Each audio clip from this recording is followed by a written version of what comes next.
Puerto Rican kid, bald head, loves snakes, loves Blizzy, Sergio Chacon. Yeah. What up, Pa? Peace. Welcome to the DBS podcast. It's your boy Sergio Chacon, aka Blizzy Chacon. That shit whack. I mean, it's always gonna be Dirtbag Shit podcast. The DBS podcast.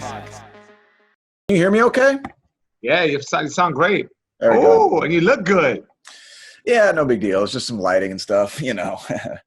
I got some lights. What you got in the background there? You got maracas. This is just like a little light thing. I used to have a bookshelf here, but I'm going to try to do more videos, so I took the bookshelf down. I just left this thing. But yeah, I have like little maracas. My sister gave them for her wedding. I have a little Nicaragua box, some little stuff, little tchotchkes. Yeah. What is that? Is that a Ninja Turtle piggy bank? Yeah. My brother gave it to me for my birthday. That's adorable, man. Yeah. Yo, great job, man, with the forgotten New York City history racism piece that you did. Oh, thanks, man. Thanks. Yeah, that was awesome. I just saw it today.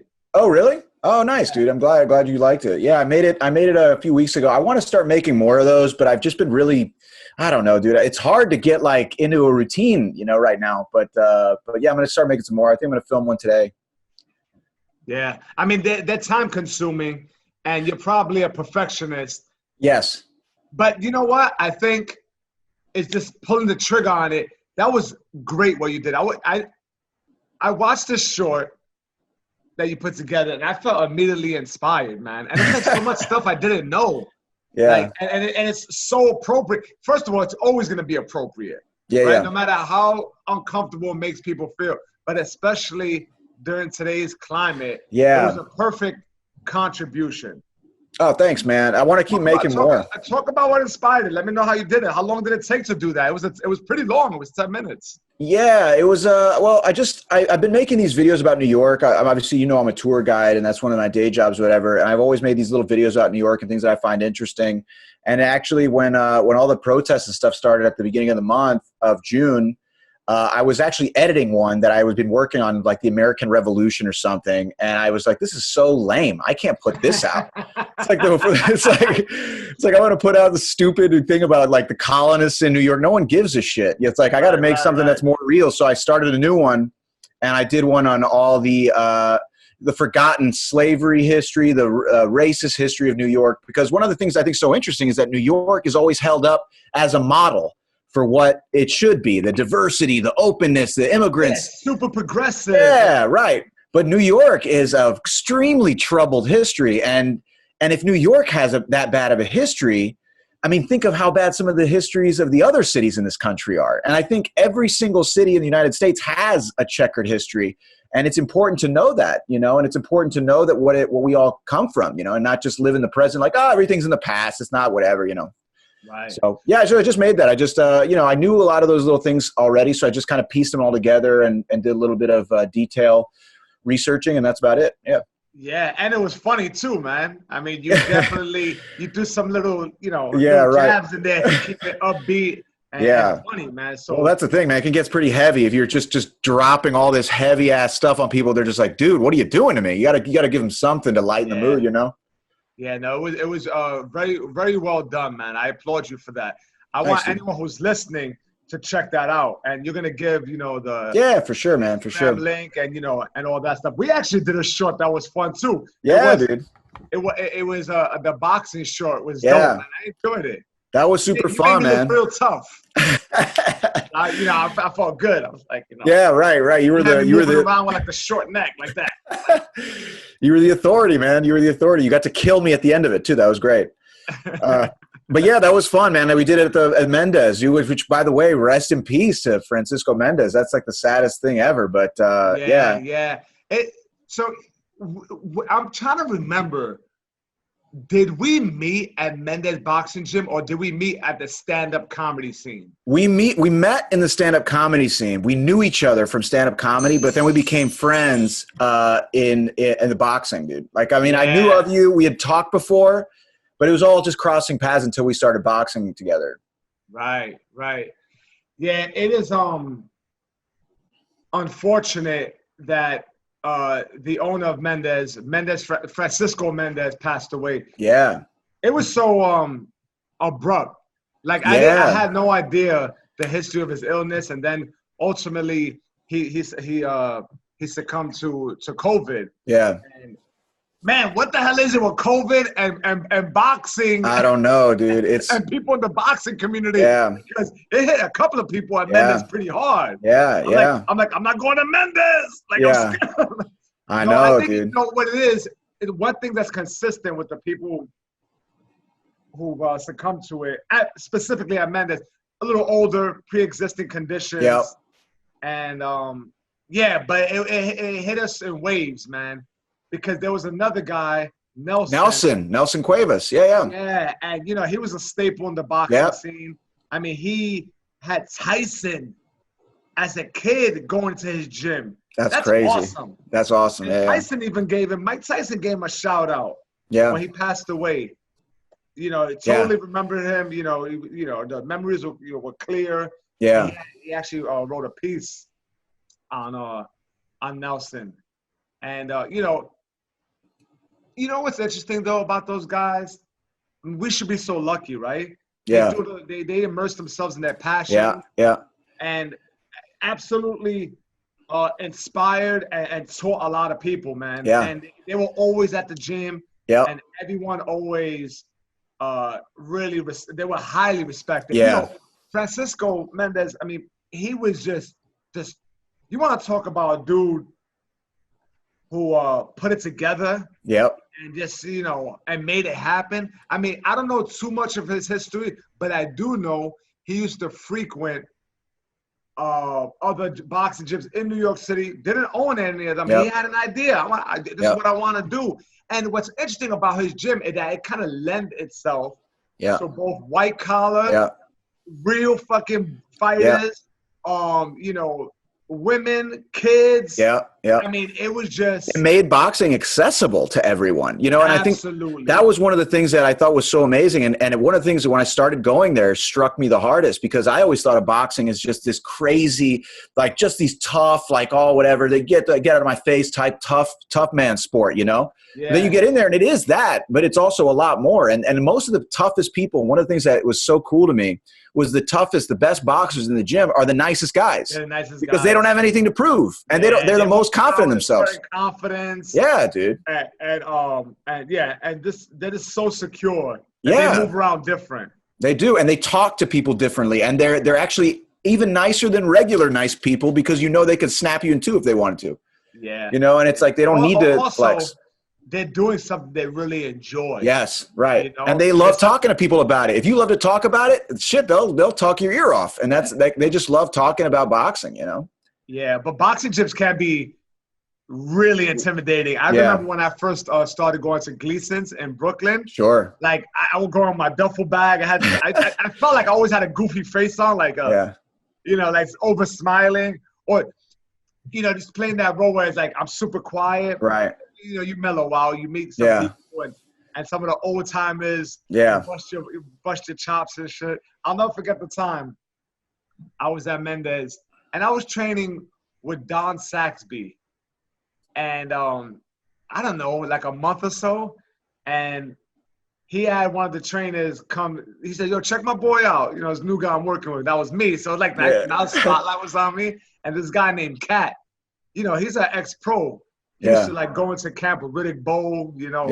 He was nasty southpaw, and he goes like this. He leans back. Let me see an uppercut. And I threw like a whack-ass uppercut. He went, ha! Fuck out my face. Walked away and didn't talk to me for like 3 months. Oh, my God. That's great. That's great. I was humiliated, but now, it's a different relationship. And that's like the ribbing. That's ribbing. But you know what? That's funny. That's actually like a metaphor for what boxing is. You got to learn to take your lumps to be a boxer. You got to learn to take your lumps to be around them. Like if you can't take a joke, if you can't come back after someone makes fun of you, then you don't belong in there, And that's kind of the same thing with boxing in general. Like if you can't take a punch, then you don't deserve to be in the ring punching someone else. That's what you got to do. It's a funny thing. Like I remember I was talking to like Sal, and you know Sal, the trainer there. Yeah. And he was saying that they have like a funny saying. He's like, whenever people are interested in sparring, like right off the bat, they want to spar, whatever. He says they call it "lo vamos a curar." We're gonna cure him of his desire to spar. So they'll throw you in to spar, but you usually just get your ass handed to you. And a lot of times people who get their ass handed to them don't want to go back. They're like, all right, a lot of times. So they cure them of their desire to spar. Right, and if you do get your ass handed to you, which I remember I did the first time I sparred, they threw me in with this fucking golden gloves guy and all that. And I came back. I was like, I kind of want to do it again. They're like, all right, let's do it. So they worked me harder. But I'm sure because you're a humble dude and you're respectful, that your approach to it was probably much more different than the guys they're talking about, right? Right. No, because for sure. I've seen it time and time again in the gym. Yeah. Time and time again. Dudes walking in, you know, some of them are just visibly, like physically out of shape. You know, it's like, yo, and they'll talk crazy shit. Like, yo, I'll knock dudes out. Yo, I'll knock this dude out. And then like I'll go in the ring with him and just guys get dropped. And, you know, some of these old, you know, whoever it may be, they'll be respectful on how they handle these guys too. That's how I'll lend them my headgear. Yeah, take my headgear. Put these 16-ounce gloves. You want to spar? And then they'll lay like a nice liver shot on them. Bah! You know, sometimes they'll blow the air out the steam. Yeah. Away from them. And they're like on the floor for like 3 minutes. Because you get caught with a liver shot, I mean, it lasts a long time. It really is just removing the wheels from the vehicle. Crumples you. Yeah, dude. That's really funny, man. It is fun. It is fun to watch that. You just learn what boxing is. It's not as simple as just fighting. There's an art to it, you know. Right. I don't know. It does amaze me. Like how many times I've seen that happen. Like it's crazy. Fresh off the street. Yeah, you know? yeah. You'll see this guy come in with the swagger and like tough and tatted up and all this. He goes in with just some disciplined boxer who just looks like a whatever. The guy just picks him apart. I remember seeing this one guy like that. He was all like loud and everything. He got in the ring, and this guy was just getting caught left and right, like, and he's bleeding. And he was like, every time he would just shrug off the shot, like shake his head like it didn't hurt. But by the time he got out, he was just covered in his own blood. The other guy was just like, I don't know. And the guy was trying to shake it off, but it was clear that guy got his ass handed to him. And everyone was just kind of like, hey, all right. Just trying to ignore them. But it's humbling. Yeah, it's humbling. You gotta respect it, man, because you will, if you ask for it, you'll get it. Like it won't be hard to find. That ass beating it's true, right? Like, man. That's right. Yeah, it's not. It's very humbling, dude, but it's fun. I remember we sparred a few times. I remember you caught me with some nice shots, dude. I was like, dang, I really feel this. But I'm a dirtbag. I'm heavier than you. I'm like 20 pounds heavier. I know. And at the time, you were like 30-something pounds heavier because I was even thinner then. I remember getting caught. I remember once we were sparring, and you popped me good right in the nose. And then all of a sudden, we're moving, and I was like, my blood was dripping down my nose into my mouth. That. And I remembered, and we kept going. I could see my blood on your white gloves, and I was like, damn, all right, well, let's just keep going. And then I licked the blood off the glove. You licked it and winked at me. Yeah. But yeah, dude, that was super fun. Super fun. I want to go back. It was fun. And we worked well together. I enjoyed being around with you. But it's interesting, like talking about Nelson, that, you know, he's a veteran in the game. Yeah, man. yeah. He's been a cut man for many fighters. One time, do you know a comic by the name of Steve Marshall? Mm-mm. Okay. He's a very high energy guy, a little older than us. Maybe, you know, he's considerably older than us. He's probably in his 50s or something. I don't know. But he boxes a little bit. But I don't think he was always trained formally. Maybe he did like karate. And then besides, you know, whatever. He used to go to Mendez, and he used to always ask to spar with me. And he wasn't like disciplined. Like he'll go southpaw and then go orthodox. And it was very very erratic. Like his right. And the sparring probably looked awful between me and him. Yeah. He was like, you know, and they would catch, you know, try to catch me with these weird punches. And Nelson saw us sparring, and he said, "Get out. No, you're not doing this." Like, he just kicked us out the ring. Like, the way we were sparring in there was like disrespectful to the sport. That is amazing. He cannot stomach it anymore. That's amazing. He was like, no. That's amazing. You know, that's cool. That's one of the cool things about there. People respect, like, there's a respect for this sport. Even people just practicing. I remember every time there's a good sparring session, people clap. Yeah. You know, it's like you're thanking these people just for training the way they train. You know, like that's a cool thing. You know? Yeah. But, you know, you got to learn the rhythm of the gym. You know, it's always it does come across as disrespectful to walk into a boxing gym if you don't have a coach and ask for sparring. Like going in, like, coach, can I spar? You know, especially with that machismo, like be humble, you'll get it. Find yourself a coach and gradually work into it. You should actually the coach should be the one getting you the work. Yeah, that's right. That's how it usually is. Right? Yeah, for sure. Yeah, man, that's gonna be nice when we can go back.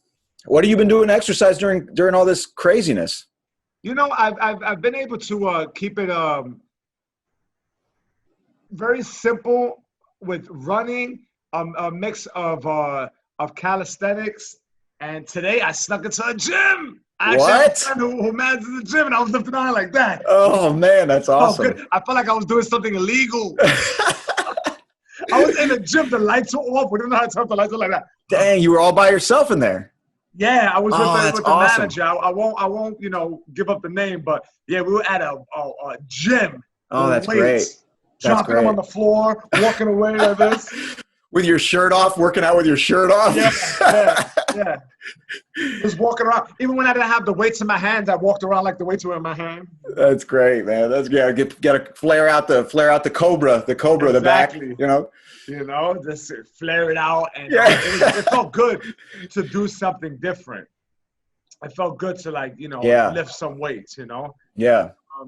And I think that's a very important thing to make sure that all of us maintain is our fitness, man, because it's hard, man. It's so hard. It's difficult to. Well, I've been doing something. I've been just doing like push-ups and like the little Navy SEAL workout that I looked up, whatever that I've been doing for years. But that's smart though, because those things will be fun and it gives you like an outlet to follow. It gives me a structure, but it's not fun. I mean, like you're in your bedroom, like doing push-ups and sweating on your floor. You're like, I got like my music playing for my laptop. It's the most pathetic thing ever, man. Oh yeah. But it does something, and you at least get commercial breaks on your YouTube. On my Spotify.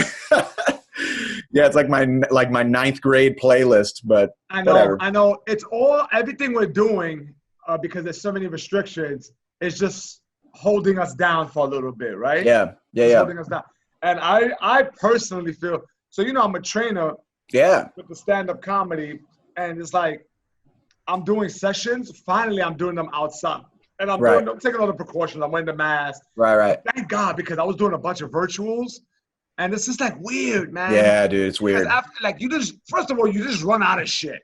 Like, if the person you're working with has no equipment, you're like, oh, grab that paint bucket. Use that broom. Oh, yeah, use the animal. That cat. How heavy is that cat? 4 pounds? Get the cat. Like, you run out of shit. So I make sure I try to keep it as innovative and interesting as possible. Yeah. Research, you know, I know where they're at fitness-wise. But you do run out of shit when you're, like, doing it virtually because you can't see everything, you know. I'm like, all right, go down and give me a push-up on a mountain climber. All of a sudden, they disappear. All you see is a bun, a fucking pathetic bun. It's like, and then that ass is way too high. I'm like, okay, make sure you're level, you know. Oh God, that sounds painful. I'll tell you, it gets old. Yeah. Pretty quick. And I gotta remain present. I gotta remain vocal and interested, and I am. But it's like it's trying. Right. And I'm doing half-hour sessions, but it's very trying. And there's other times where people will be splitting a session. And they're different places. Right. And then one person has a kid. There's a kid doing a cartwheel. And I'm just like this. Oh my God. Like, you know, so, you know, there's different folks out there just trying to make it happen, man. I mean, we see it with stand-up. Have you done any Zoom shows? I've done the Zoom shows, man. I haven't done any of the live stuff yet, but I've done some Zoom shows. I mean, some of them are fun, but it's not the same, man. It's like like you said, like it's not even close. Like you're not going to. Yeah. I would say the workout training virtually is definitely closer than stand-up. I mean, like the Zoom, doing the Zoom, none of it is what you got into stand-up for. Yeah. You know, none of it. No part of it is what you got into stand-up for. Like you got into stand-up for the connection with the audience, for the fun and the adrenaline being on stage, for the immediate reaction. There's none of that in the Zoom. None of it. No. Like if anything, like it's this pathetic attempt to like still rub the narcissistic desire in your body or whatever, but it doesn't give you what stand-up gives you, you know?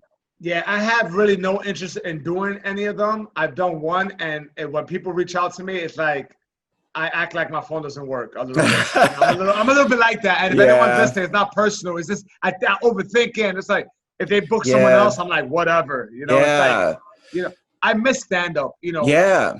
I'm starting to miss it. I miss it more. And I'll tell you what, with like the extra time, I've been watching a little more stand up, which is kind of nice. Yeah. Yeah. Because sometimes we become so consumed with ourselves and our lives that I sat down, I watched Chappelle's special. Yeah. We talked about a little bit. What was your reaction to that? I think you I thought actually told me about it. I thought it was phenomenal, man. I thought, if anything, it shows you like, what stand-up could be. I mean, we're all so used to looking at a stand-up special and just being like, it was pretty funny. I laughed a few times or this, that, and the other. But his thing like kind of almost transcended that. He showed you that you don't even need to really measure a stand-up special based on laughs. The idea is a funny person giving you their point of view, keeping you engaged, teaching you something, and you leaving it inspired or, thinking or whatever. And I thought it was so good. I'd never seen a stand-up special like that before. Yeah. I agree with you. I was moved by it. I love its imperfections. Yeah. I love its rawness. And, when you think of art, whether it's musical, music, stand-up comedy, it's a recording of the times. So it was perfect timing what he did. Right. And it was beautiful in that sense. And it really, it gave me goosebumps, and it made me a little sad. It was thought-provoking, and I think it was super necessary. And I'm so happy that he did it. It was great. I mean, it was great. And like I said, like, who does that? Who goes into something that serious immediately after without having really written a whole lot and just talking about it? That's a pretty impressive thing to do. Yeah. Especially now that everyone in stand-up so used to like how many laughs per minute and like getting, I'm losing them. No, he's just up there. He's like, this is what I think. I know. I'm going to make it as entertaining as I can, but listen or don't, whatever. That's a pretty amazing thing. Yeah, he's very special, man. Yeah. And what makes him one of the things that makes Chappelle special is that not all of it seems accessible. That personality, like the casualness of it, like I feel like I can find that in you. You know what I'm saying? Like it's just it's so like chill and relatable. Nothing's like sometimes you'll watch something like, oh, that's really good, but I can never speak that language. You know what I'm saying? Like when someone's maybe really well read in a specific topic, like, oh, that's interesting. It's like, wow, that like you could tell you did a lot of research. This is just like they seem like easy observations. But they're super like insightful. They're super insightful. Yeah.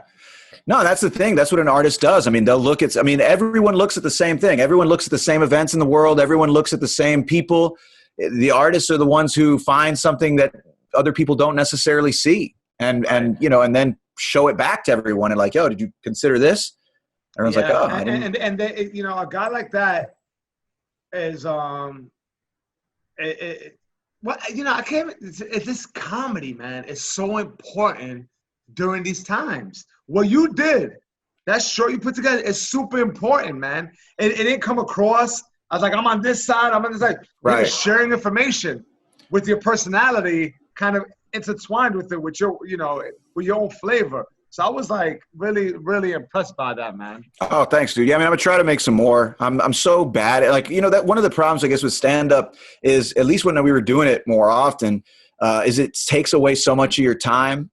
And in a perfect world, I would love to just crank out like a video like that every week, or something. But now that we have time, I just got to reorient myself, or and maybe shift my focus to doing something like that. And maybe I will. I don't know. Yeah, but yeah, I thought it was really good. Oh, thanks. What was the response from it? It was interesting. Like some people, I got a couple like. It was funny because I tried to keep it as neutral as possible. Just here's the information. I mean, these are facts. These are historical facts. This is what happened. When you got into like the more recent stuff, like I talked a little bit about the stop and frisk in New York, people can start getting nitpicky to kind of make it seem less this or more that or whatever. But for the most part, it was really positive. I mean, I think people really, really liked it. You know, and like I said, like normally I do videos about New York and stuff, and I try to talk about the history, but this one was more of the time that we're in now. So, yeah, I was a little nervous about it, but yeah, it was fine. I thought it was important. That's usually a good thing. I agree 100%. I agree 100%. It's like nice to feel that. It feels too safe. Yeah. Like, whatever. Yeah, for sure. For sure. And I put it up and, you know, I got a couple of people who were like, but for the most part, it was positive, you know, and I'm going to keep making stuff. I don't know. We'll see. Yeah. But yeah, man, it was intense. I mean, the month of June, the beginning of June, I mean, we were there. We went out together a few times. Like, we hit a couple of protests. Yeah. I mean, it was intense. It's hard to think about anything else. Like, you know, it's hard to think or do anything else. So. Right. I was happy that I went out, and I'm happy that I went out with you. It was cool, man. You were like a good comrade to step with. Yeah, it was fun, dude. It was fun. It was interesting, and it was very moving, and it changes you. You know, it makes you rethink your priorities. It makes you make room for certain things in your life that you may have, you know, not before. You may have excluded before. You know, these things like being active, being vocal, being all these things that, you know, we just don't do because we're too busy or we're afraid or whatever. Yeah, it really does raise the question or the feeling of how complacent I have become. Yeah. You know, because it's not like I was completely ignorant to all this. Right.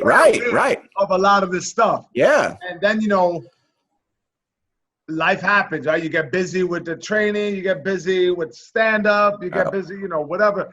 And you kind of, every now and then, when like hardcore racism or, you know, or some real backwards, you know, shit, you know, police brutality takes place, whatever, you're turned towards it, but then you keep on moving. Yep. Now it's not allowing that. It's like, you know, this is the time for people to like really embrace it. And I'm so proud of young people and how organized they become. And they always been, you know, they always had that fight. But it's just nice because I'm 40 years old. So I'm seeing people like 20 years old. And I forget that a 20-year-old is 20 years younger than me. It's bonkers to me. I'm still not able to do that. Like, it's I'm nuts. like, really? Because I feel so youthful. But I look at these motherfuckers, I'm like, they 20 years old. Yeah. Well, dude, and on top of that. They were like, you know, they were like, shit in the past. It's wild. Yeah. And they're super ambitious. Yeah. They're out there. They're making change. They're stepping, you know, they are, you know, marching, and they're getting arrested. They're putting their bodies on the line. Like they're not messing around. I just remember it's funny. They're not scared of those zip ties. Yeah, they're not scared of zip ties. I don't want to get zip tied next to somebody with hairy underarms. And, you know, hell no, we won't. I'm like, you know, I got a pit bull have to walk.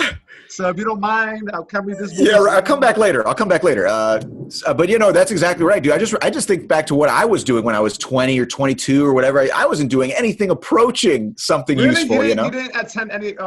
I did, but I wasn't going to like protest. I was reading a lot and learning a lot. But I mean, being opinionated is one thing, but acting on it is a whole other thing. You know. Yeah. And that's another thing that these types of things teach you. It's like, it's one thing to think this is wrong or to believe this is wrong or to vote this way. But if you're not doing anything about it, it doesn't matter, you know? Yeah. I don't know. You might as well be sitting it out. Yeah. No, I hear you. I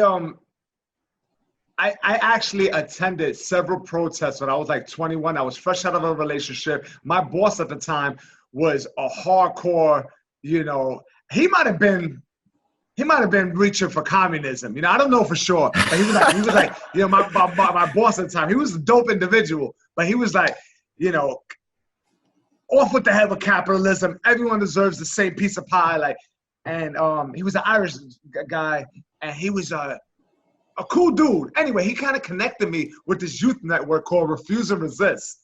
And they went out to Philly during the Republican National Convention. And we crashed that shit, man. I met up with, first of all, he hooked me up with some people who would do like poetry readings because he knew I like rap music and poetry and all that. And that connected with these different pockets of people who I didn't normally hang out with. I had friends who I would drink and party with and things like that.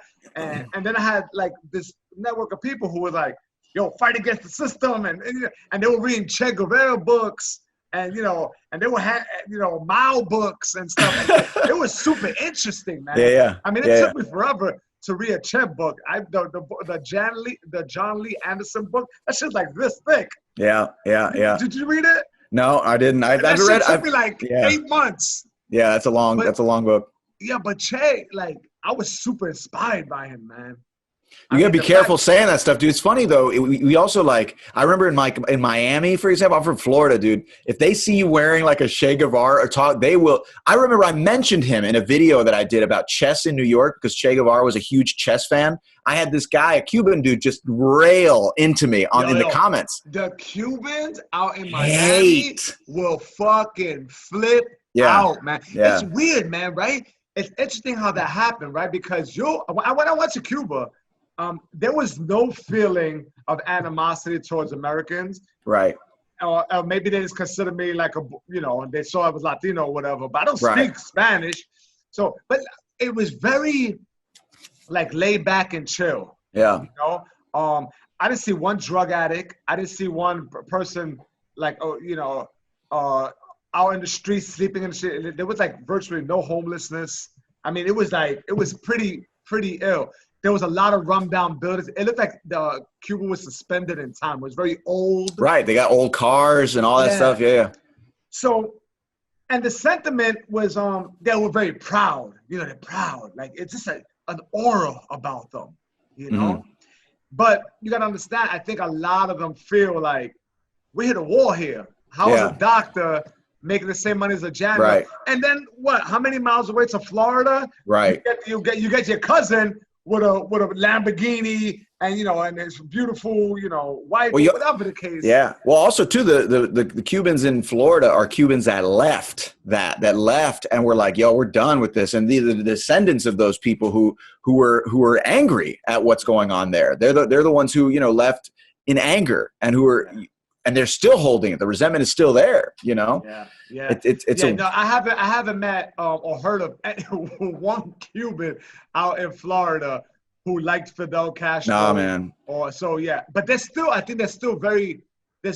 What would you say is split down the middle? I don't know if I know enough about that. In Florida, no. I'd say in Florida. No, I'm saying like in Cuba, like I think they're very proud. They're like, Yeah, for sure. I mean, I think in Cuba more, but in Florida, I think it's more like, no way. Like it's a certain, like it's a more conservative outlook there. Super in Florida. Conservative, man. And they, like I get it, but it's what people put their value on. Yeah, sure. I agree. Like, value and being self-sufficient and being proud and not allowing America to like kind of pimp you out. Yeah. And like there's that element of that shit, right? And, being proud. There's a reason why the Cuban boxers have the dopest fucking boxing team because it's bare minimum. So these motherfuckers work on the technique. Seriously, that's due to the fact that they were stripped to bare bone. No one was fucking with the Cuban boxing team. Yeah. To this day. They're still like nasty. And that's because of their pride, their willingness to work on the detail. Like it's all part of the culture. Like if you don't think that drives that sort of sportsmanship and competitiveness and willingness to win, you got nothing coming, right? It's like it definitely does. Yeah, man, for sure. There's like, it's like that's one of the reasons why they say boxing is the sport of the people who are coming from nothing. Because that's all you got is you have your manhood, you have your driving to succeed, your fight. That's all you got. So you're going to treasure that. You're going to develop it. You're going to hone it, and it's going to be everything for you. Someone who's got lots of options and all these different things, they're not going to look at that the same way as you do. Right. That's all you got. It's like it's live or die for you. And that's you're right. Like in countries like that, in Mexico too. You look at Mexico and all these countries where sports like that, it is everything. It's kind of interesting how that works. It is interesting. It really is. I mean, just where you're from. Like, if you look at Mexican fighters, and every Mexican I know, they're super. They're like super determined. Yeah. Well, tough and tough. Yeah. They're tough, man. Yeah. Like these guys, for the most part, Mexican fighters, man, they in there. They go forward. They go right forward. That's it. And that's got to be exhausting to go up against. And that's also just incredibly intimidating. When you punch someone and they don't back down, what do you do? Then what do you do? You're just like, I just can't get punched. It becomes like a war of attrition. Yeah, right. Exactly. And I've seen it time and time again. It's like it's so interesting. It really is interesting. Well, it's interesting you said too what you said too about like how people who move, and you're saying how Cubans who moved to Florida kind of had a different outlook. This is an interesting point, like because I think a lot of people don't realize this. Like you're Latino, I'm Latino. We like my parents are both immigrants from Nicaragua, and it's funny because people forget that immigrants who immigrate to the United States, they a lot of times become conservative because they've come to the United States, and especially if they've had some success in the United States, they guard that thing very closely, and they see themselves as kind of an exception in a way, and they look at people who are trying to do the same thing as them as like saying, well, if I did it, you can do it. And it becomes this conservative like bootstrap mentality. And there's no freebies in this game. Like we didn't get any freebies, you shouldn't get any freebies. This whole like, and people see that, and they see conservative, a conservative Hispanic person or whatever, and they're like, how does that make sense? But it makes all the sense. These are people who came, and I'm not saying it's right or wrong. I'm saying these people come over and they've achieved something despite the odds. So of course they're not going to say, make it easier for the next batch. I did it. You should be able to do it. Don't take my taxes to do that. It's just to me, it's an interesting thing because it's a very much like a dog eat dog mentality. Yeah, like, it I is. made it, and that's all I give a fuck about. Right. Meanwhile, there is a system that really makes it difficult. It's not really for you. Yes. That system is not for you, even though it's painted as American dream. That shit is working really against you. Yes. In many different ways. And that's the thing. If some people who conquer that, despite that system, they tend to believe that system doesn't exist. Right. And they tend to believe that, well, screw you. I did it. Look at me. I did it. You should be able to do it. It is an interesting thing. And I don't quite understand it, but I do understand it. Like, on an empathetic level, or like a very, does that make sense? Like, for sure. In terms of like empathy, I'm like, I don't get that. I get it, but I don't get like how you're totally like jaded with like, well, like even when I see, the present times calls for a lot of reactions, and because we've been to the marches. And I posted a few things on my account, and I lost a lot of followers. And they're not people I know. I wouldn't even like. There's not one person. Oh, that person doesn't follow me anymore. So I'm assuming that people who probably see me at a show, wherever, I have no idea.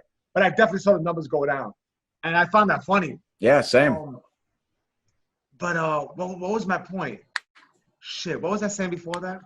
Well, I think it is kind of like. You were saying you know it from an empathetic level. You understand? Oh yeah. So my bad.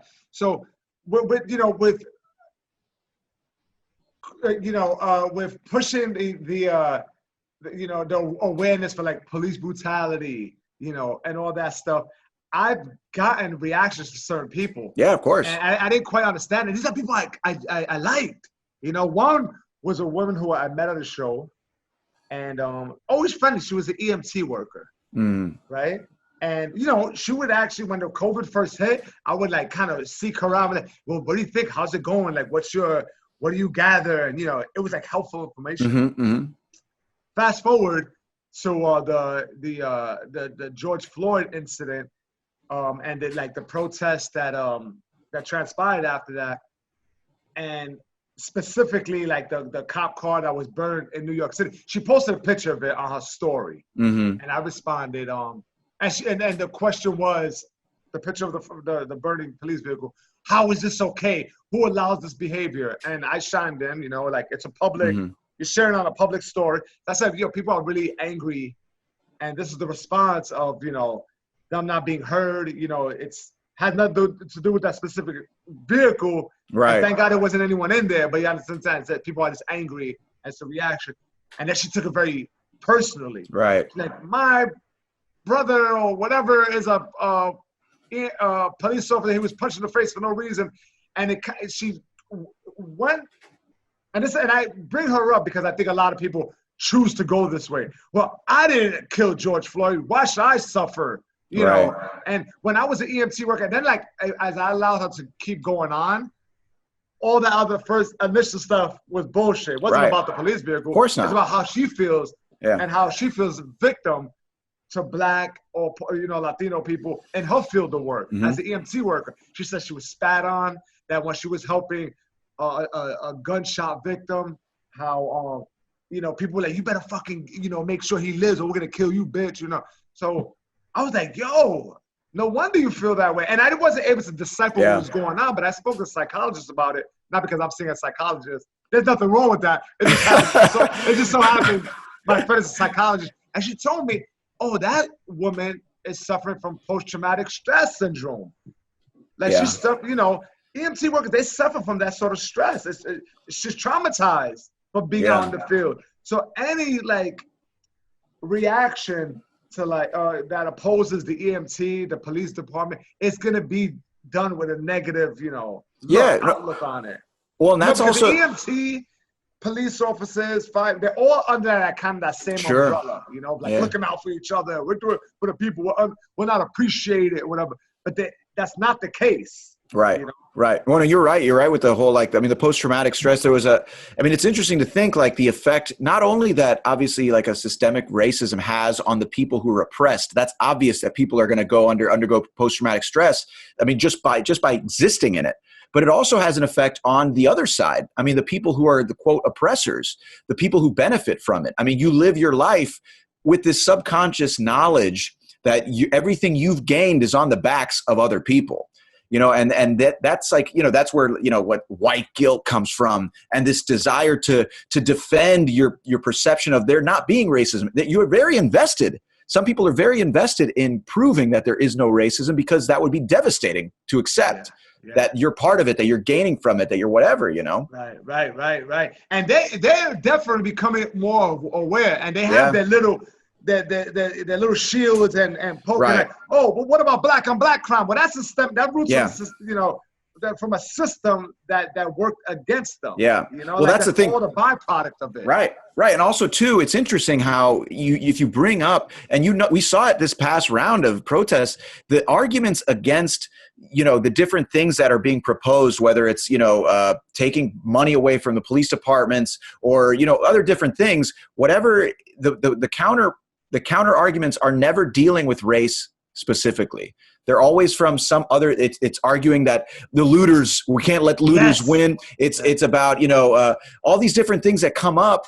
It has nothing to do with what people are asking for. They're talking about the monuments being torn down and all this chaos and looters and violence and all. That's not what mundane nonsense. And it's all a minority of a minority of a minority of the things that are actually going on. It's like a fraction of what's actually being talked about. Let me tell you, man, if you're ignorant and you see if you see the looting, if you see the statues being pulled down, and you compare that to another world, like a third world country, you see similarities, and then it instills fear in you, and then you want to invest in the person who's telling you you should be fearful of this, and ride with me, because this is the right way. Like, because you're scared. It's just a byproduct. You're right. It's the minority of what's really going on here. Yeah, and that's the thing too. It's a weird, like, fear is irrational.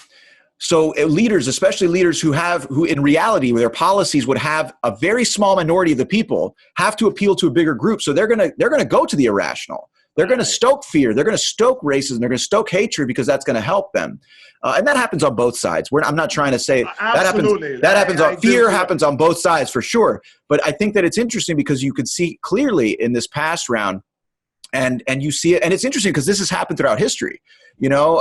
Like if you look at like the civil rights movement, I mean, when segregation came up, like and desegregating schools, for example, integrating schools, I mean, a lot of times the argument was from people who were, quote, not racist, but it's our neighborhood school. We got to keep the concept of neighborhood schools. It has nothing to do with race. This is just our neighborhood school. We don't want to mix the neighborhoods. We don't want to, all these code words that end up coming up. And then we're discussing these code words. There's no racism. There's no, quote, racism. It just gets a lot more sophisticated. Yeah, and confusing, and also confusing for the participants in this discussion because we're not addressing the issue head on. So people can still claim to not be racist, but they want neighborhood schools, or they want, quote, law and order, or they want whatever that affects one group way more heavily than it does the other, Absolutely. So that's a whole nother thing, I guess, but it was interesting to see it happen here in New York. Obviously it's sad, the violence and all that stuff, but I think in the end, it's mobilized a lot of people and people are paying attention more than they were before. And who knows, we'll see what happens. Yeah. I'm super excited about it. Yeah. I mean, I feel good about it. Every now and then, I need to decrease my intake on watching videos of people getting hurt. And I don't want to see anybody get hurt. But, you know, it's a byproduct, you know, of what's going on. Yeah. And like you see that, I felt when I saw specifically, what's this happened a couple of weeks ago, Rayshard Brooks. Oh, yeah. Yeah, we spoke about that. But that was an interesting one to me, and I'll tell you why. Because when I go out to the protest, I want to have a specific goal in mind because I don't know enough about all the plights. I don't know enough, right? So I like to have friends like you and who share the knowledge.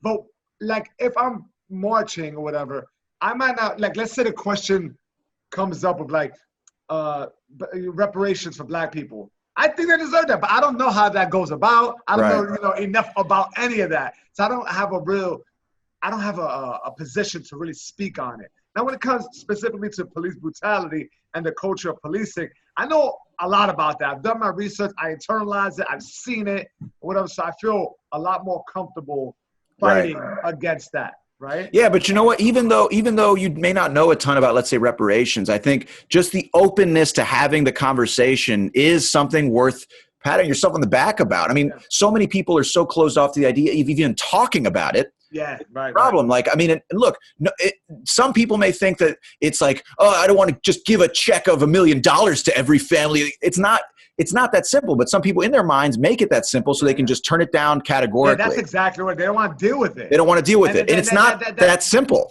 Yeah, a lot of people just don't, and that's the thing, man. I mean, we're so jaded right now, and a lot of things have made us, desensitized us, have made us more callous. And yeah, there's people who just don't give a fuck. Like, they genuinely don't give a fuck. So I'll get back to 2 points. I'm kind of going all over the place. But one, when I was promoting, like, pushing out the photos of the protest and an organization I was donating to, a woman who I knew sent me a link. Doesn't even say hello. Just send me a link of like some ultra black conservative. Yeah. I got exactly the same thing. From people. Yeah. Oh, you got that too? Yeah. And this guy, like, I forget his name, not important. He's like the male version of Candace Owens. Sure. And like, these are like the most dangerous, disgusting. Like, it's like really bad because what they're saying ultimately, and I'm not gonna get to the details of it. They're saying that racism doesn't exist. Right. They're saying that any black person or any person who's brown, whatever, who accuses someone of being racist, is like you're allowing yourself to be mentally enslaved because we all start at a clean slate. And it's like, and they're charging the predominant, very white right audience. Yeah, their audience is almost all white. Like, all white. Yeah, there's a huge demand for them. So I'm going kind of back and forth. I'm like, this is like super irresponsible. Yeah, It's disgusting. And it makes these people out there because they're articulate. Right. They're smart, but they're fucking dirtbags. Yeah. That's supreme. Right. I have a friend, my boy, and they don't need to say his name. He's a comic, but he works closely with the Hodge twins. You heard of the Hodge twins? Yeah, I have. I have heard of them. I had no idea what they were about. I never heard of them. Yeah. And I never dismissed them. I just never heard of them. Turns out they're a YouTube pop Yeah. When I heard their content, and their stupid voices, they sound like the Cookie Monster. Yeah. Fucking clowns. I was like disgusted. Yeah. And it's really, really unfortunate. It's like, how does that shit happen? Well, I mean, it happens because there's a demand for like people like Candace Owens. Yeah. If she used to be. She's the same.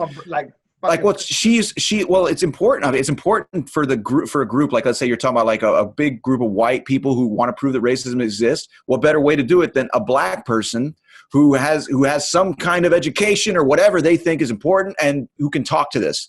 Because then you can point to that person all day, every day and say, well, they said it, so it's right. What are you talking about? This person's black. You're saying that racism exists. Well, look at this. And it's the simplest, most like, it's the most simple like method you could use, and but I guess whatever helps you sleep at night, and I guess that's what people are looking. Yeah, there's a there's like a void or something. Like, and I think they're missing the part of love and empathy. I think those two, there's a deep value in that. It's more about, I'm more interested in power and money than love and a relationship with human beings. That's the way I feel about it. I mean, their spiritual essence is shot. But you know what, man? In all fairness, like that's something that goes across the board in the United States. I mean, you're in comedy. You've seen comedians who think the same way. Yeah, comedians they'll stab you in the back. They'll do whatever it takes. They don't give a crap. They'll only talk to people who are above them to try to work their way up. As soon as they're past you, they don't need you. They don't talk to you. It happens in everything, man. Yeah, you can hardly fault these people because they're just doing what everyone's supposed to do. Climb your way up, kill or be killed, dog eat dog, make your money, yours and yours. You know, like it doesn't matter. Like it doesn't gives a shit. Like no one cares. Like that's a sad truth of it. Like that's what we're trained to do in this country. It's all about competition. Billionaires, if you don't like, if you don't like the way it is, we'll go out and become a billionaire yourself. That's what we're supposed to do. And it's kind of insane, but you could hardly fault people for doing it, I guess.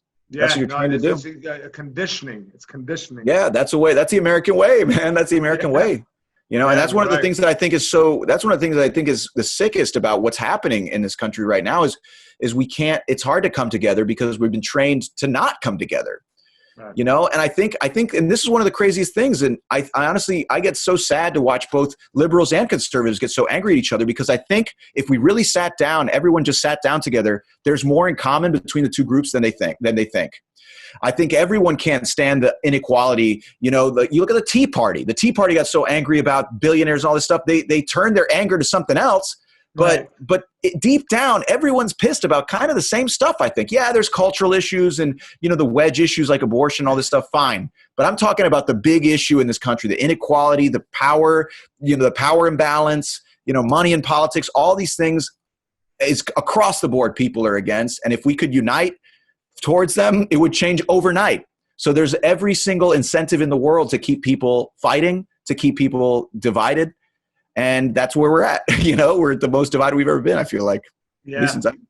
Yeah. What do you see happening like in another couple of years? And be bold with it. What do you think? Dude, I have no idea You have a civil war? No, I don't think it would be a civil war, man. I don't think it's anything. Race war, when people throw that shit around. People have been talking about that too. I mean, what's interesting is you're watching what's happening with like how they're trying to portray, like their talk of like labeling Black Lives Matter a terror organization, all this. No, that's super dirtbag. It's so predictable too. It's so predictable. Yeah. That's what you do as a leader who's losing your grip on. It's like they say. It's all, it's funded by Antifa. Yeah, crazy. Antifa. And they're radical. The Democrats are radical. This is, listen, and once again, I'm going to, speak to what you were saying.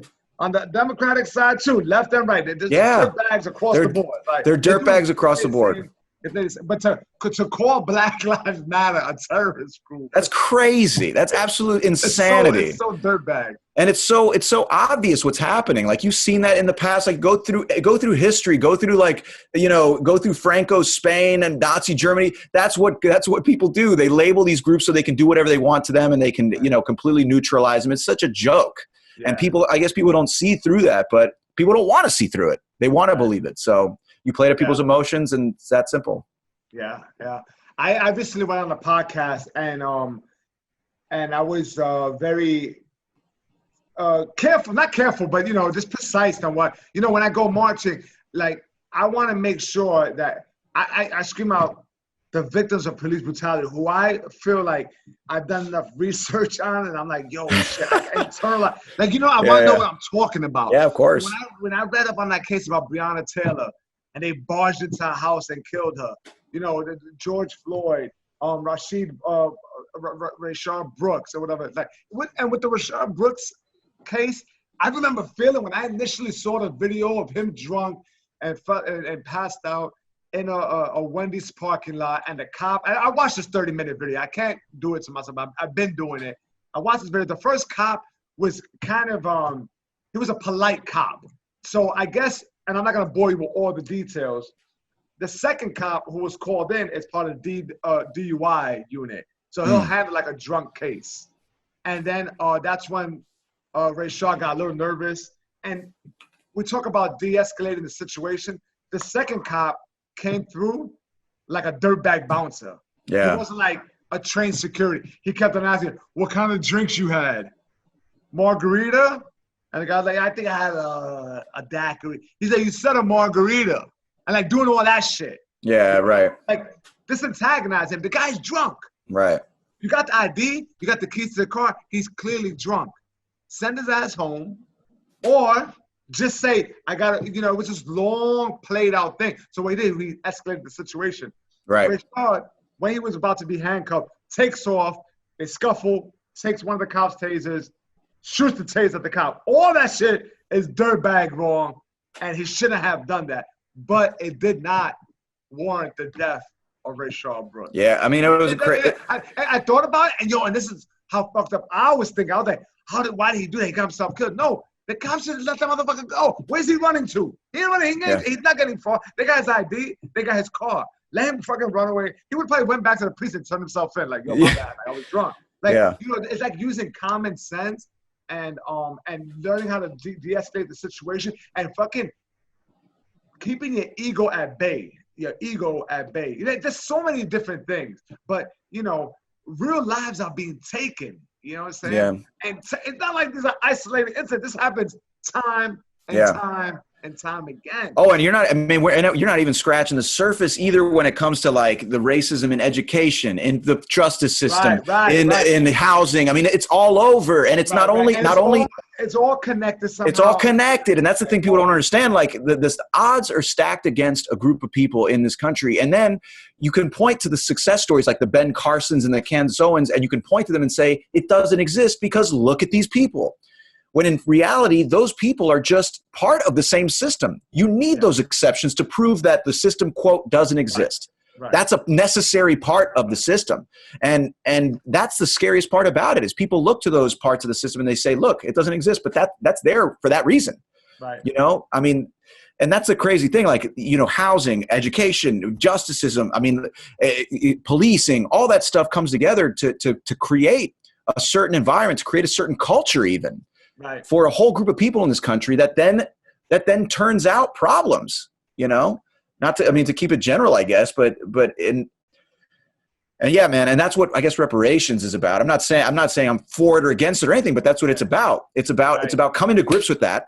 And it's about trying to heal those issues. I mean, because the truth of the matter is people get so angry about affirmative action, but the fact of the matter is white people have had affirmative action for the last 200 years. I mean, you literally housing policies that favored white people, education policies that favored white, everything.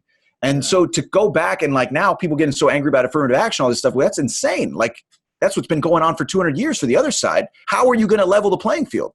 That's what reparations is about. It's about not only coming to grips with it publicly and in a way that you can then move forward, but also trying to heal those actual wounds in a way with, I don't know, with addressing these financial problems in certain areas, Right. I don't know.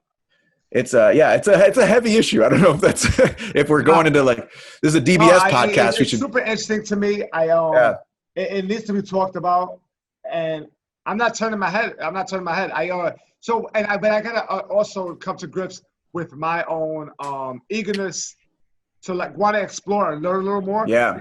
So I wanted this podcast, and I told them, I said, they asked me, so you've been at the protest, and I said, yeah, but I want to make it very clear that I went to fight against police brutality because I want to, with me as an individual, I just know I need to keep it goal oriented. Yeah, sure. I feel like I could drive more good energy towards that fight. Granted, everything we just spoke about matters and it's all connected.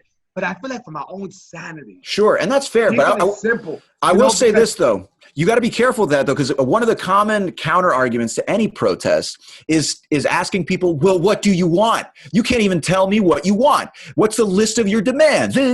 That's crazy because that's not what it's about. It's about people coming together in solidarity saying enough is enough. Do something. You guys do something. We're telling you that we're angry. This is what this is. You were just saying earlier, it's a manifestation of an emotion, of a collective feeling, collective mourning, grieving, whatever you want to call it.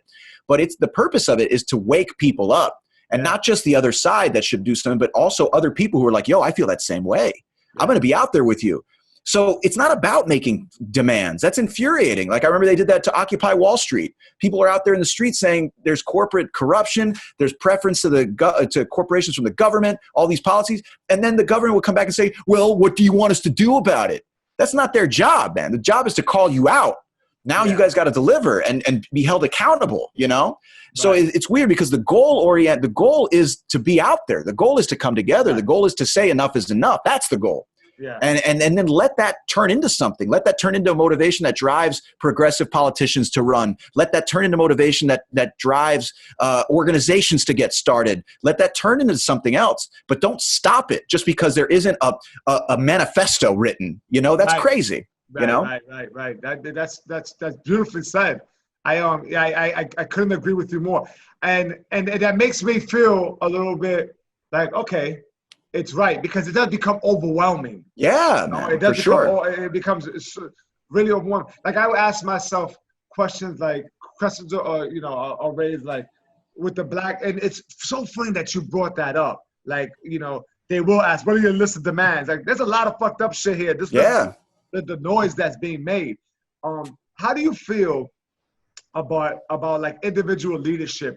Do you think like Black Lives Matter, we'll just use that as an example because they're so prominent right now. Do you think like I think the movement is doing a phenomenal job, but you think it would help its case with like a leader? I don't think so. Pockets of. I don't think so. I think that's one of its strengths. One of its strengths is that it isn't one leader. Like you can't define it by one person, you know? I think if anything that keeps it from being beholden to one person's idiosyncrasies or whatever, and it really opens the door to possibilities.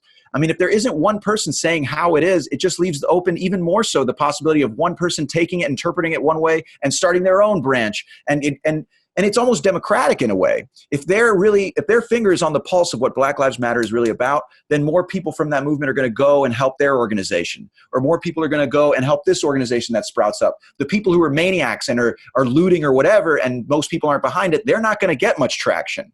It's going to fizzle out. But that's, I think, the strength of the movement, you know, and that's why you look at someone like, for example, Bernie Sanders. Bernie Sanders is an incredible, you know, movement, all that stuff, but he is always telling people that it's not about him. And it's not. It really isn't. Like what Bernie's doing, yeah, he didn't get elected president, but he started something. He has started something that isn't going to go away anytime soon. It's going to continue with AOC. It's going to continue with whoever. And it's going to continue with groups that start and organizations that start and nonprofits that start and all kinds of things that aren't just going to go away. But he knows that. He knows that it's not about him. And it's the same thing with Black Lives Matter. I think it doesn't need a leader. It has leaders anyway. And there are people who are using this kind of momentum to get elected to office. You know, look at people here in New York. Jamal Bowman just got elected in the Bronx to Congress. A huge victory. This guy pushed out like an establishment Democrat, and he hadn't get elected yet. He won the primary, but he's pretty much a lock. And this is like another AOC story. And he rode this wave, you know, of progressivism and of, you know, that kind of like justice type of thing. Yeah. So those are examples, I guess, of how you can create leaders out of a leaderless movement, you know? Yeah. Interesting. Do you follow Sean King? Do you know who that is? I do know who that is. Yeah. What's your thoughts on him? I don't really know too much of his stuff. I mean, I know he's pretty like, I think people are pretty split on him. I don't really listen or follow him too much. Why? You like him? I do like him, but I would be lying if I say that I don't feel like some of it is very inflammatory. Meaning like it's like very, like on all different sides. Sometimes very reactionary. Yeah. And I feel like I personally, it's my responsibility. Like if a picture is shown of someone beat up or something, I just feel like I always need to do the research. Like he's showing me the picture and he's writing what he feels about it. But I always feel like I need to do. Wait, he's CNN? No, he's a writer. Oh, okay. He's he was what college did he go to? I think what's that famous college in Atlanta? Is it Emory? Emory? No, I'll tell you right now. But he's a young guy. He's like 38 years old. Just out on Butcher. Oh, okay. I know. I hear you. I mean, I don't know. He's down with grassroots law. He shit. Let me see if I can do this. It is weird though, because you look at the news and both sides do that too, man. They inflame. They're looking to create this frenzy for both sides, you know. And it's interesting because, you know, when Fox News says that CNN's doing this thing, they're right. And when CNN says Fox News is doing this thing, they're saying that they're right too. So both sides are kind of doing the same thing, and it prevents having a real conversation, you know. All right, so he would on Wikipedia. It's stating that he's a civil rights activist and co-founder of the Real Justice PAC, and he uses social media to really get like shit mobilized, like shit moving. But like, there's something about him that I really enjoy listening to. It almost feels like I'm talking to you, or because he's young, he's enthusiastic, he's super knowledgeable, and he's like a little militant, which I like. I like the fact that he's like, these fucking cops, they gotta go. Like, you know, we gotta defund them, you know, and it's very like in your face. And the message is always clear. It doesn't seem too political, you know. So what does he have, like a podcast or something? Is that his? Yes, the podcast is called The Breakdown. Oh, okay. You know, okay. But give him a listen, man. I think you would enjoy. Yeah, there's a bit of controversy surrounding him. Like, yeah, there is a little bit. They said that some members groups who were part of Black Lives Matter said that he took credit for certain things, and I guess that's inevitable. You know, you got a lot of followers, and certain things that were passed, he was taking credit for it. But he's the one that raised awareness for the Ahmaud Arbery case. Oh, really? Okay. Yeah, they called his office, you know, the Real Justice and the grassroots organization, and he shed a lot of light on that. So he breaks a lot of these cases. Have you ever heard of Brian Stevenson? Have you heard of the Equal Justice Initiative? No. There's a really great documentary. It's on YouTube, actually. HBO made it. I think it's called True Justice or something. But this guy started like this nonprofit. It's like almost like a legal aid society in Alabama, and it fights for, you know, people who've been wrongly convicted, people on death row, all these different things. But he's one of these guys who basically lives, I guess. And it's interesting because I don't know. We've learned to become a little bit skeptical of people who are making too much from their opinions, who are making too much money and too much fame, and because then where's their real motivations? But you watch someone like this guy Brian Stevenson, you should check him out. It's incredible what this guy has done, and with literally almost no fanfare. And he's working out of Alabama, but and he's also making he's making a monument. He's making a museum now for, you know, to commemorate all the people who've been lynched and all the racist acts in the South. It's like an actual museum for you know, the history of racism almost in the United States. But yeah, it's interesting. He's got a great story. But yeah, I don't know, Matt. I don't know much about Sean King, but I guess I bring this other guy up because it's interesting.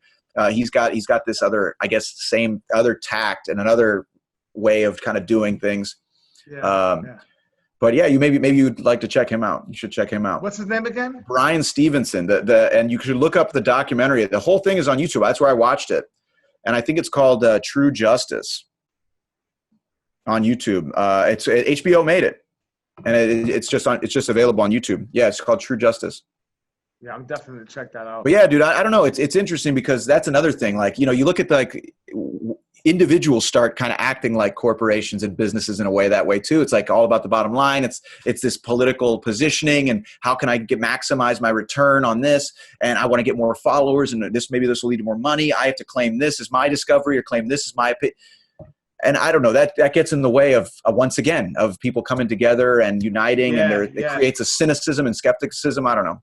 Yeah, there's something. So he has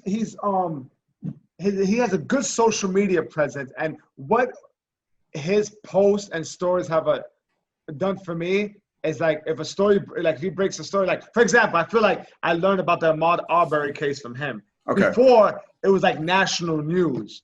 And it was like pretty much on point. Yeah, but he gave you like in-depth information about it. You know, I'll have to check him out. Of that. So it's like my go-to, you know. But I'm always a little bit like skeptical and a little wary before I start going too hard. Like, yo, you know, because you know, you just never know. But from what I gathered so far, he's super on point, and everything about him seems like clear and straight to the point. And I like to see that. Yeah.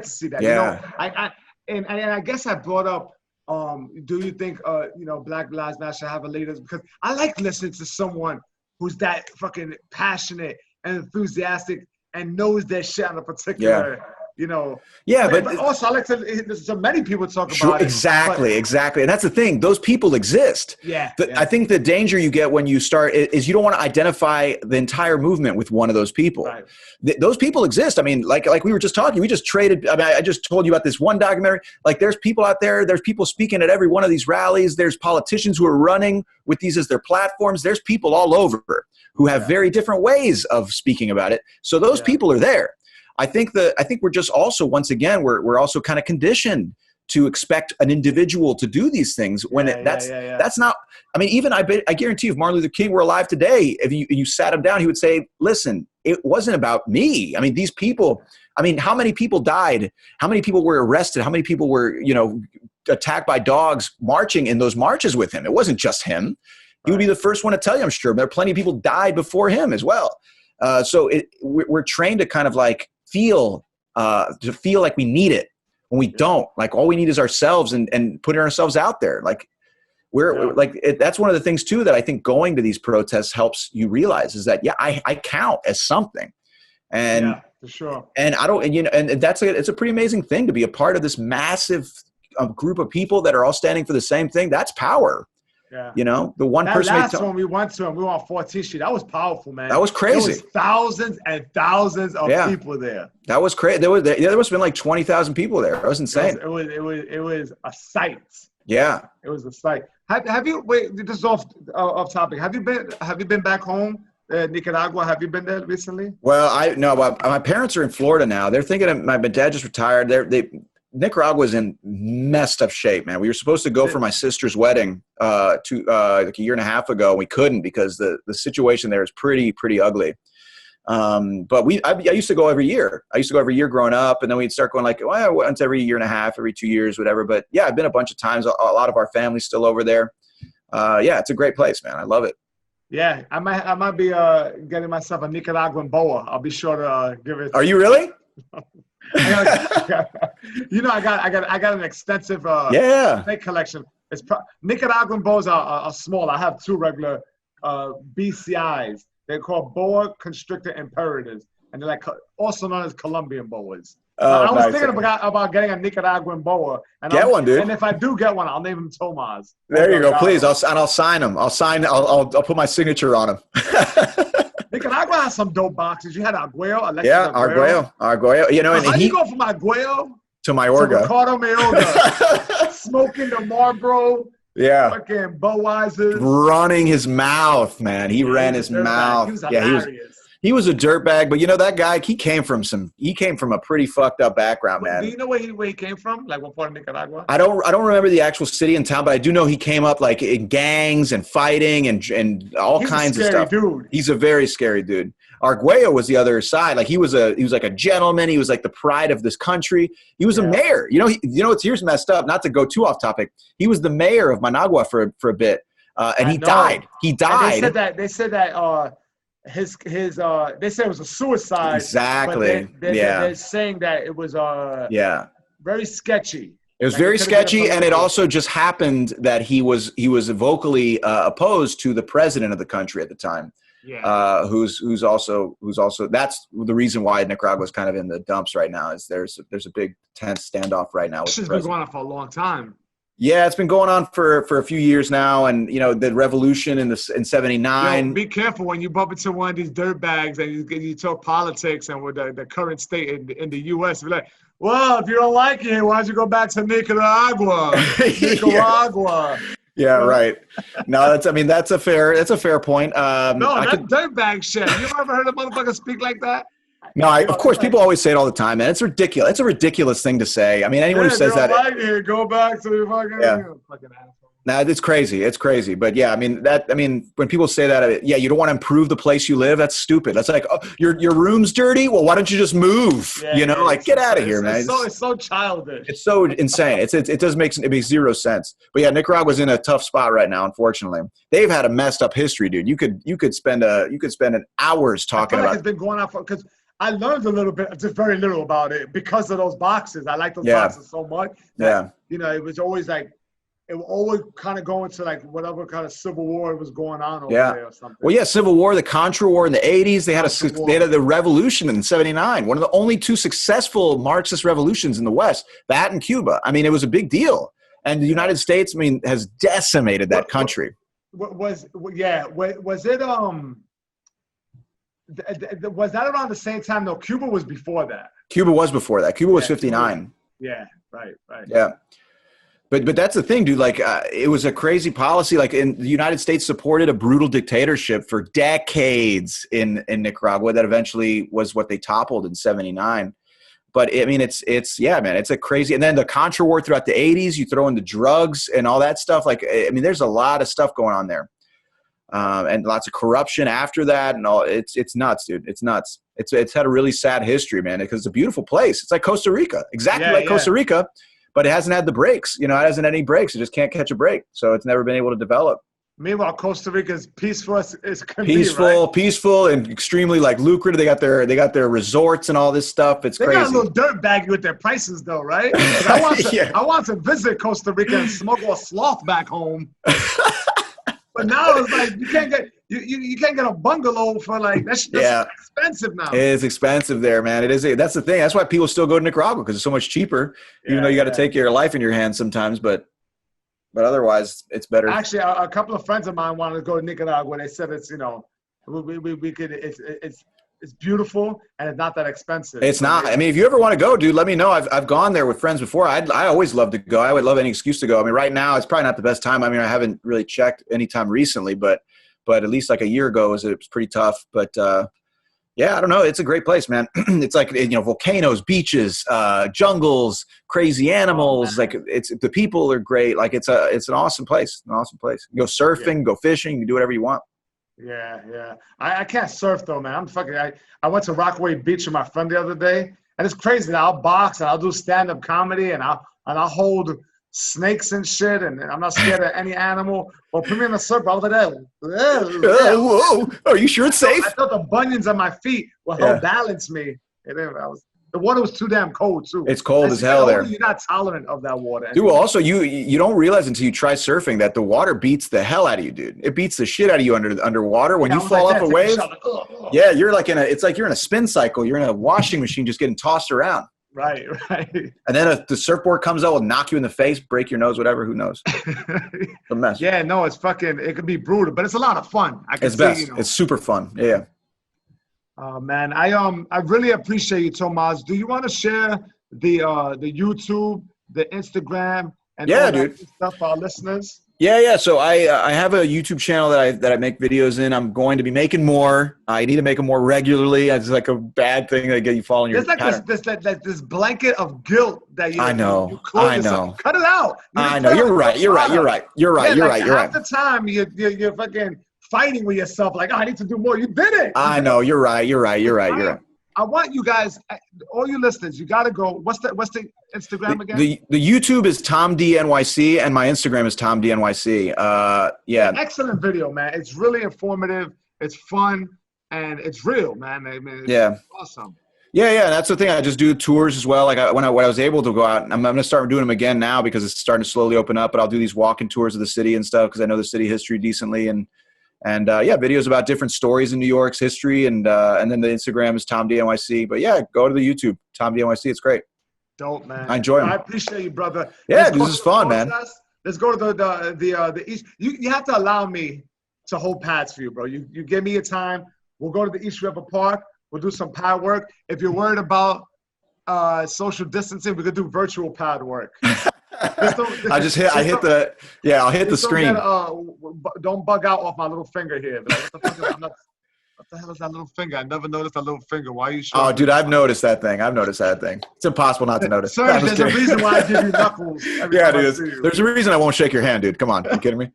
But no, I'm down, dude. I'm down to go hit pads. It'd be super fun. I haven't boxed in a few months, so it'd be interesting, but it'd be fun. Oh man, well, you know what? Once you brush up before you annoy me with your missing the pads and being uncoordinated, I'm like, yo, dude, I would never miss the pads. I just don't want to like break your hand or anything, dude. But man, I appreciate your time, brother. Thank you. Sure, man. Thank you. It's super fun. Yeah, man, it's gonna be dope. It should be out in another week or so. So Cool, man. I'll send you the link and all that. All right, buddy. Peace, brother. All right, buddy. Later.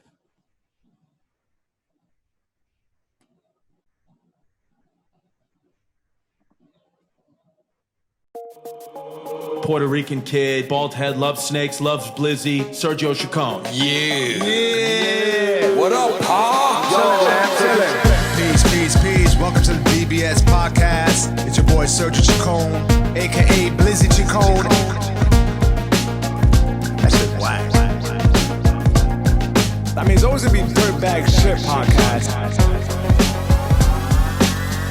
The DBS Podcast.